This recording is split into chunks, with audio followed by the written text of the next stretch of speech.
নমস্কার বন্ধুরা, আশা করি সবাই খুব ভালো আছেন। আমার নবদিগন্তের আরেকটি ব্লগে আপনাদের সবাইকে স্বাগত জানাচ্ছি। আজকে বুধবার, বিকাল প্রায় শেষই হতে চলল। আসলে এমনি দিনে কি হয়, ছেলেকে স্কুল থেকে নিয়ে এসে ওকে গুছিয়ে আবার রেডি করিয়ে খাইয়ে দাইয়ে একটুখানি পার্কে নিয়ে যাওয়া হয়, কিন্তু রোজ দিন আর হয় না। এখন আবার আমাদের এই যে ফ্ল্যাটের নিচে মেলা বসেছে না, সেইখানেই ও একবার করে খুব যেতে চায়। এই যে দেখুন কি সুন্দর দোকানগুলো সব বসেছে। এটা হলো কাপ প্লেটের দোকানটা। ওইদিকে সব সাজের জিনিসের দোকান বসেছে, সামনেই ফুচকা স্টল বসেছে।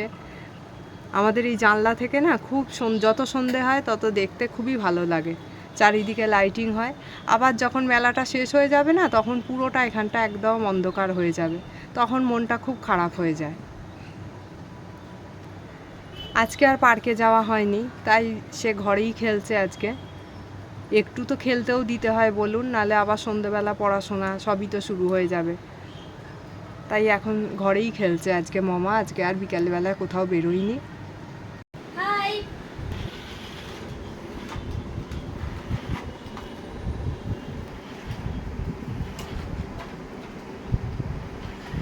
ও একটু রিমোট কার নিয়ে খেলতে ভালোবাসে।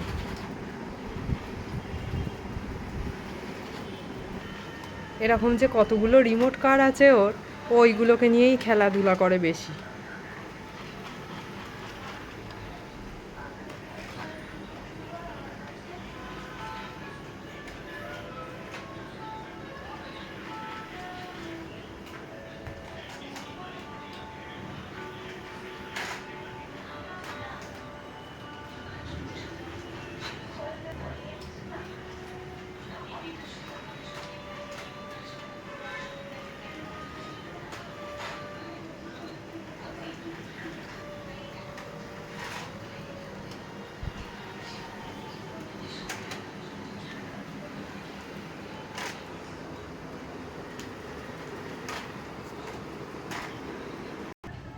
গাড়ি খেলা প্রায় হয়ে গেছে। দেখি আবার ওর আবার কালকে প্রজেক্টের কাজ আছে। দেখি প্রজেক্টের কাজগুলোকে একটুখানি গুছিয়ে রাখি, নাহলে না সন্ধেবেলা পড়তে বসলে আর ওই প্রজেক্টের কাজগুলো করতে গেলে পড়াটা আবার দেরি হয়ে যায়। আসলে গাড়ি খেলতে শুরু করলে না আর শেষ করতে চায় না। কিন্তু বলুন, এই কাজগুলোও তো আগে থেকে এগিয়ে রাখতে হবে না। তাই বললাম যে আগে চল প্রজেক্টের কাজগুলোকে এগিয়ে রাখি, তারপর আবার খেলা হবে। এই দেখুন, ওদের আবার ইনডোর আর আউটডোর প্রজেক্ট আছে কালকে। ইনডোর অ্যানিম্যালস আর আউটডোর অ্যানিম্যালস। তাই সকালে গিয়ে সব কিছু আমি প্রিন্ট আউট বার করিয়ে নিয়ে এসেছি। ও এখন এগুলোকে নিয়ে কাটছে, কেটে আবার স্ক্র্যাপ বুকে ওখানে গিয়েই লাগাতে হবে, স্কুলে গিয়েই লাগাতে হবে। তাই কেটে রেডি করে রাখছে কালকে স্কুলে নিয়ে যাওয়ার জন্য। কি সুন্দর অ্যানিম্যালগুলো লাগছে দেখুন। এগুলোকে বেশ প্রিন্ট আউট করে এনেছি তো আরও সুন্দর লাগছে, বেশ বড় বড়। ছোট ছোট হলে খুব একটা ভালো লাগে না, ওই জন্য বড় বড় করে করিয়ে এনেছি।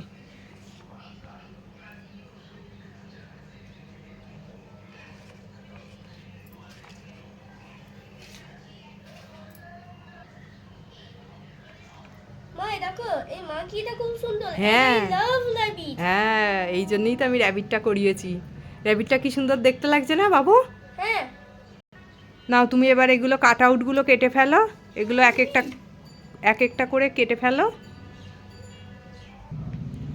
আমি দেখি আবার বাবার জন্য চা করি, রান্নাঘরে যাই। ততক্ষণে তুই এগুলো রেডি করে ফেল। হ্যাঁ বাবু? হ্যাঁ মা। আজকে সকালে বাজার নেওয়া হয়েছে। ধনেপাতাগুলো আসলে বাইরেই আছে, এগুলোকে এখনও তোলা হয়নি।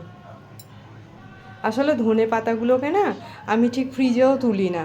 এগুলোকে না এই যে একটা কাপে যদি জলের মধ্যে ভিজিয়ে রাখা হয় না, এগুলো অনেকটা বেশি ফ্রেশ থাকে। তাই ভাবলাম আগে এগুলোকে জলের মধ্যে ভিজিয়ে রাখি, তারপর চাটা করব।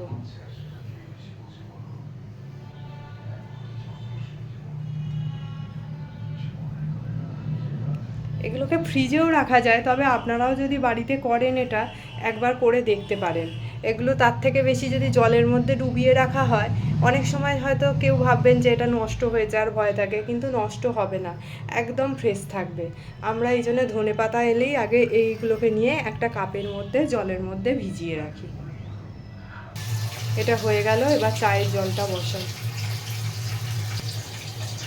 চলুন চায়ের জলটা বসিয়ে দিই।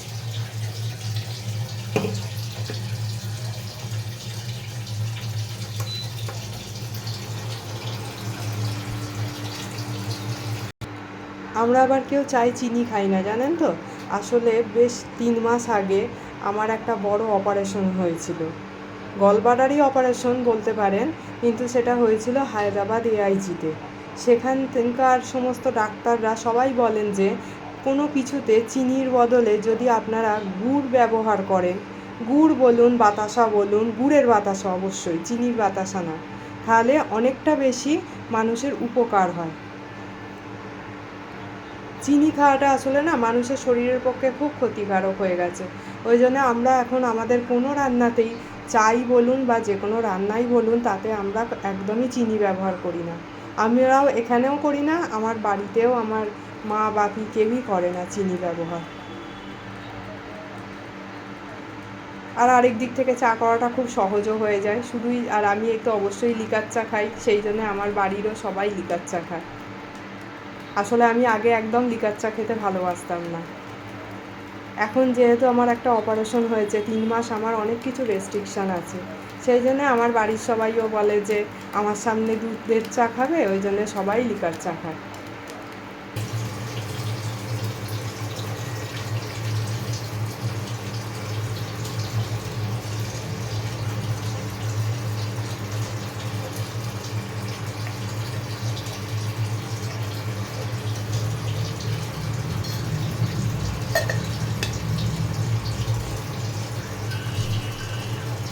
চলুন, অলমোস্ট হয়েই গেছে।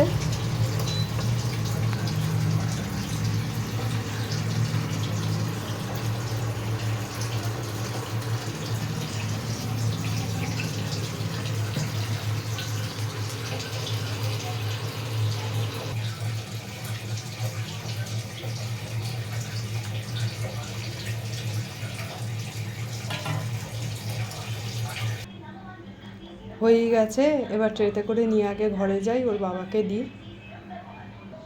চলুন চাটা নিয়ে যাই ভেতরে।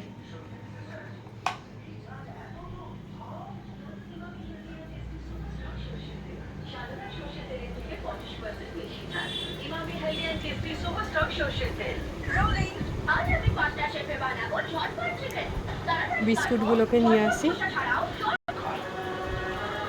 বিস্কুটগুলো দিয়ে দিই এক এক করে।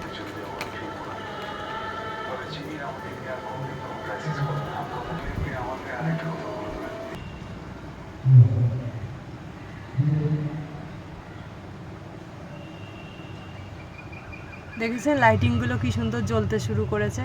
যত সন্ধে হবে এখানটা প্রচুর ভিড় হতে থাকবে, অনেক রাত পর্যন্ত প্রায় লোকজনেরা থাকে। আবার ফাংশান হয় আমাদের এখান থেকে, ফাংশানটাও খুব সুন্দরভাবে শোনা যায়।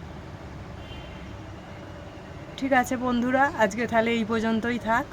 এর পরের দিন দেখা হবে আবার নতুন একটা ভিডিওয়। আপনারা সবাই সাথে সাথে খুবই ভালো থাকবেন। নমস্কার।